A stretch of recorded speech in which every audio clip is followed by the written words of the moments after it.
So let us start our next part of the video. The three question. I do not know you and have nothing to forgive you for. मैं आपको नहीं जानता और ऐसा कुछ भी नहीं है जिसके लिए मैं आपको माफ़ करूं, said the king. राजा ने कहा. You do not know me but I know you. आप मुझे नहीं जानते लेकिन मैं आपको जानता हूँ. I am that enemy of yours who swore revenge on you. मैं आपका वो शत्रु हूँ जिसने swore means कसम खाई थी आपसे बदला लेने की. Because you put my brother to death and seize my property. क्योंकि आपने मेरे जो ब्रदर है, जो मेरा भाई है, उसको मौत की सज़ा दी थी और हमारी जो प्रॉपर्टी है उसको ज़बरदस्ती ले लिया था. सीज होता है कोई भी चीज़ ज़बरदस्ती ले लेना. I knew you had gone alone to see that hermit. मैं जानता था कि आप जो हर्मिट है उससे अकेले मिलने गए हो. And I made up my mind to kill you on your way home. और मैंने निर्णय लिया कि मैं आपको आपके जो है रास्ते में जब आप वापस घर आओगे तो मार दूंगा. But the day passed and you didn't return. लेकिन दिन गुजर गया लेकिन आप नहीं लौटे. So I left my hiding place. इसलिए मैंने अपने जो छुपा हुआ स्थान था मैं वहाँ से बाहर निकल गया, मैं उसको स्थान को छोड़ दिया. And I came upon your body guard. Came upon का मतलब होता है एकाएक अचानक से मिल जाना, ठीक है, या टकरा जाना. तो मैं अचानक से आपके जो अंगरक्षक है, बॉडीगार्ड होता है अंगरक्षक, आपके बॉडीगार्ड या अंगरक्षक से टकरा गया या मिल गया अचानक से. हु रिकॉग्नाइज्ड मी. जिसने मुझे पहचान लिया. रिकॉग्नाइज होता है पहचान लेना. एंड वाउंडेड मी. और मुझे घायल कर दिया. वाउंडेड यहाँ पे इसका मतलब वाउंड वैसे तो घाव होता है लेकिन यहाँ पे घायल कर देना. I escaped from him but I should have died if you had not dressed my wounds. मैं वहाँ से बच निकला लेकिन मैं मर जाता अगर आप मेरे जो घाव हैं उनकी मरहम पट्टी नहीं करते. यहाँ पे ड्रेस का मतलब होता है मरहम पट्टी करना. I wished to kill you. मैंने आपको मारने की इच्छा की थी. And you have saved my life. लेकिन आपने मेरी जान बचाई. Now if I live I will serve you as your most faithful servant.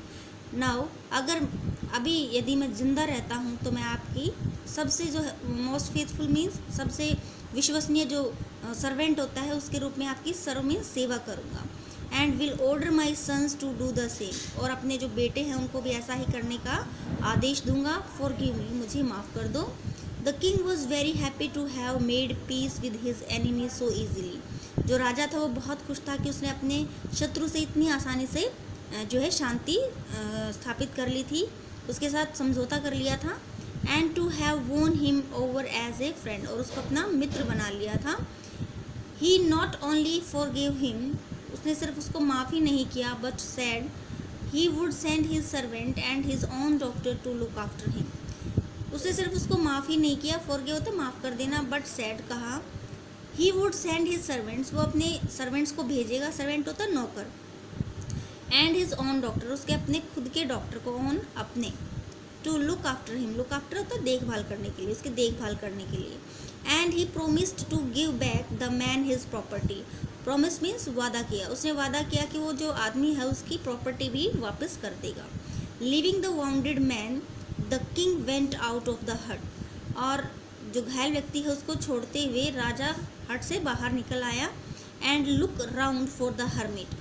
और चारों तरफ किसके लिए देखा? हर्मिट के लिए देखा. Before going away he wished once more to get answer of his question. जाने से पहले एक बार उसने फिर से जो अपने क्वेश्चन थे उसके आंसर जानने की इच्छा जाहिर की, कोशिश की.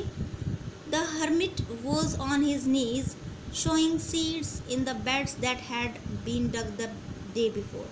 और जो हर्मिट है वो अपने घुटनों पे बैठ के सोइंग मीन्स बो रहा था. जो बीज है उनको बो रहा था. वो बेड्स, वो जो क्यारियाँ जो पहले वाले दिन खुदाई की थी जिन क्यारियों की, वहाँ पे वो बीज बो रहा था.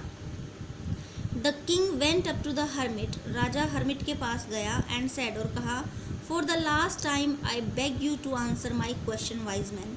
आखिरी बार मैं आपसे प्रार्थना करता हूँ. यहाँ पे बेग का मतलब है प्रार्थना करना, ठीक है. तो मैं आपसे प्रार्थना करता हूँ कि आप मेरे जो क्वेश्चंस हैं उनके आंसर दीजिए. बुद्धिमान इंसान या बुद्धिमान आदमी. वाइज मीन्स बुद्धिमान. You have already been answered. आपको अपने जो आंसर उनके जो क्वेश्चन है उनके आंसर पहले ही मिल चुके हैं. Said the hermit. हर्मिट ने कहा. Still bending down to the ground. और अभी भी वो ग्राउंड पे झुका हुआ था। And looking up at the king as he stood before him, और उसने राजा की तरफ देखते हुए कहा, क्योंकि जो राजा है उसके सामने खड़ा था। How have I been answered, मैं कैसे मुझे आंसर मिल गए, या मुझे कैसे आंसर प्राप्त हो गए। व्हाट डू यू मीन, आपका क्या मतलब है। Thank you so much for watching the video. Next part we will do in the next video.